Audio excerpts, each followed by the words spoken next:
Hello बच्चों, ये प्रश्न को देखते हैं। तो प्रश्न में दे रखा है एल की प्रथम आयनन एंथैल्पी mg की अपेक्षा कम होती है, क्यों? यहाँ 4 विकल्प दे रखा है ए, बी, सी तथा डी। आइए मुख्य अवधारणा की चर्चा करते हैं। मुख्य अवधारणा। तो प्रश्न में क्या दे रखा है एल की प्रथम आयनन एंथैल्पी mg की अपेक्षाकृत कम होती है। तो यह क्यों कम होती है, ये हमें बताना है। तो अगर हम बात करते हैं एल, तो इसका परमाणु क्रमांक हमारा होता है 13 और mg तो इसका परमाणु क्रमांक होता है 12। तो अगर हम एल की इलेक्ट्रॉनिक विन्यास लिखे तो ये हमारा क्या हो जाएगा 1s2 2s2 2p6 3s2 3p1। और mg का हम इलेक्ट्रॉनिक विन्यास लिखे तो ये हमारा क्या हो जाएगा 1s2 2s2 2p6 3s2। तो प्रश्न में क्या दे रखा है एल की प्रथम आयनन एंथैल्पी mg की अपेक्षाकृत कम होता है, यानी कि एल ये हमारा लेस देन होता है mg के। तो अगर हम बात करते हैं mg के, तो इसमें क्या होता है, इसमें पूरित विन्यास होते हैं। तो अगर हम एल की बात करते हैं, इसके हमें क्या है 3p1 है, और यहाँ पे अगर देखें तो यहाँ पे क्या है 3s2 है। तो यानी कि mg हमारा क्या है, mg पूरित विन्यास होने के कारण अस्थायी हो जाता है।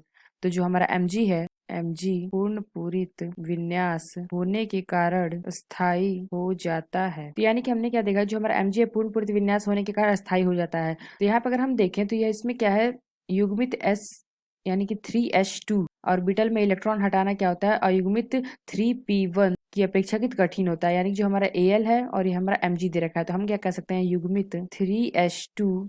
तो ये किसकी बात कर रहा है mg की। 3s2 ऑर्बिटल से इलेक्ट्रॉन हटाना अयुग्मित 3p1 की अपेक्षा कठिन होता है। तो हमने क्या देखा युग्मित 3s2 यानी जो हमारा mg है, इसके यहाँ पे बातों को उसमें देखें तो 3s2 है, तो इसमें ऑर्बिटल में से इलेक्ट्रॉन हटाना अयुग्मित यानी कि अयुग्मित 3p1 यानी कि Al का जो हमारा अयुग्मित यहाँ पे है 3p1 की अपेक्षाकृत कठिन होता है। इसलिए क्या होता है, इसलिए Al यानी कि एल्युमिनियम की IE यानी कि आयनन एंथैल्पी mg से कम होती है। तो यानी हमने क्या देखा युग्मित 3s2 ऑर्बिटल से इलेक्ट्रॉन हटाना अयुग्मित 3p1 की अपेक्षाकृत कठिन होता है। इसलिए क्या होता है, जो हमारा Al की आयनन एंथैल्पी यानी कि आयनन एंथैल्पी I.E mg से कम होती है। तो आइए अपना विकल्प देखते हैं कौन सा विकल्प सही है। तो पहला विकल्प क्या दे रखा है Al का आकार mg से बड़ा होता है।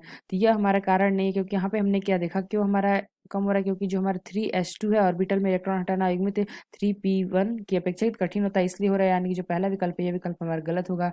तो बी क्या दे रखा है आयनन एंथैल्पी आवर्त में बाएं से दाएं तक घटती है। तो आवर्त में अगर हम बात करें तो बाएं से दाएं आयनन ऊर्जा यानी आयनन एंथैल्पी संयोजकता कोश स्थिरता के कारण क्या होती है बढ़ती है, ना कि घटती है। तो यह विकल्प भी हमारा गलत होगा। तो सी क्या दे रखा है युग्मित 3s2 की अपेक्षा अयुग्मित 3p1 में इलेक्ट्रॉन हटाना सरल है। तो यहाँ पे हमने क्या देखा था हटाना सरल है। तो यानी यहाँ पे क्या दे रखा है, तो यहाँ पे हमने क्या देखा था युग्मित 3s2 ऑर्बिटल से इलेक्ट्रॉन हटाना कठिन होता है किसकी अपेक्षा 3p1 की अपेक्षा। और यहाँ पे क्या कह रहा है कि युग्मित 3s2 की अपेक्षा यानी कि 3p1 से इलेक्ट्रॉन हटाना सरल है। यानी कि जो हमारे क्या कर सकते हैं हम सरलता से क्या कर सकते हैं 3p1 से इलेक्ट्रॉन हटा सकते हैं और 3s2 से कठिनता से इलेक्ट्रॉन हटा सकते हैं। तो यह जो हमें विकल्प दे रखा है सी, यह विकल्प सही होगा। इसी कारण से क्या होता है जो हमारी आयनन एंथैल्पी है mg की अपेक्षाकृत कम होती है। तो जो हमारा सही विकल्प होगा ऑप्शन सी।